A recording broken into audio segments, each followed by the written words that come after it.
যশোর শহরের গাড়িখানা রোডের মসজিদ গলিতে ৮টি দোকানে চুরি হয়েছে।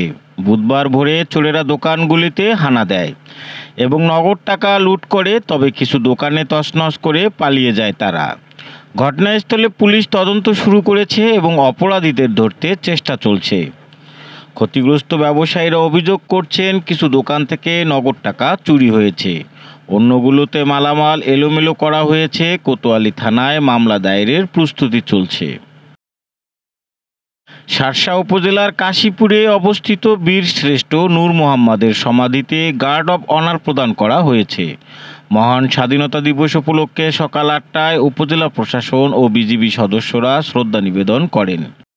মহান স্বাধীনতা ও জাতীয় দিবস উপলক্ষে যশোরে বীর মুক্তিযোদ্ধাদের সংবর্ধনা দেওয়া হয়েছে। বুধবার দুপুরে জেলা পরিষদ মিলনায়তনে আয়োজিত অনুষ্ঠানে মুক্তিযোদ্ধাদের সম্মাননা স্মারক দেওয়া হয়। অনুষ্ঠানে মুক্তিযোদ্ধারা তাদের স্মৃতিচারণ করেন এবং নতুন প্রজন্মকে দেশপ্রেমে উদ্বুদ্ধ হওয়ার আহ্বান জানান। অনুষ্ঠানে যশোর জেলা প্রশাসন ও পুলিশ সুপার সহ অন্যান্য কর্মকর্তারা উপস্থিত ছিলেন। যশোরে মহান স্বাধীনতা দিবসের প্রভাতে বিজয় স্তম্ভে শ্রদ্ধা নিবেদন করেছে নানা সংগঠন।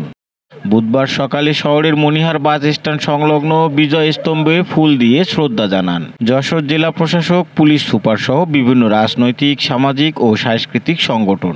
শহরের নানা শ্রেণী পেশার মানুষও এই শ্রদ্ধাঞ্জলি অনুষ্ঠানে অংশগ্রহণ করে। যশোরের শঙ্করপুরে অবস্থিত সরকারি মুরগি প্রজনন খামারে বার্ড ফ্লু রোগ ধরা পড়েছে। এই রোগের প্রথম সংক্রমণ শনাক্ত হওয়ায় খামারের 2078টি মুরগি নিধন করা হয়। দেশ বিদেশের খবর সবার আগে জানতে ভিজিট করুন রাতদেরনিউজ.net।